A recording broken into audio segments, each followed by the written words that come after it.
बिल्कुल ही नहीं। ये इंसान है, क्या है, कौन सी तालीम मिली है इनको, रेप वगैरह जो ये चल रहा है, ये बहुत ही डिस्गस्टिंग मामला चल रहा है और सजा कड़ी से कड़ी होनी चाहिए, ताकि एक खौफ, एक फियर आ जाए लोगों के अंदर कि ऐसा करोगे तो भैया ये होगा। लेकिन समझ में आता है कि ये हरकतें तो हो रही, लेकिन ये इन हरकतों की वजह क्या है?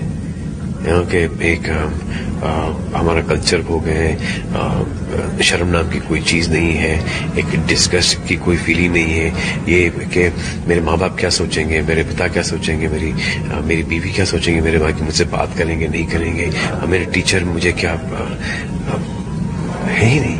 काराकाट में बहन श्रेया के साथ जो हुआ उसके बारे में तो आप सब लोग अब तक जान ही गए होंगे, लेकिन दोस्तों शर्म की बात यह है कि इतना कुछ होने के बावजूद भी कुछ भी अभी आरोपियों को नहीं हुआ है। हम लोगों और आपका यही फर्ज है कि हम लोग ऐसे वीडियोस को शेयर करें जिससे ज्यादा से ज्यादा लोगों को पता चले कि आखिर भाई काराकाट के अंदर चल क्या रहा है और वहां पर क्या हो रहा है।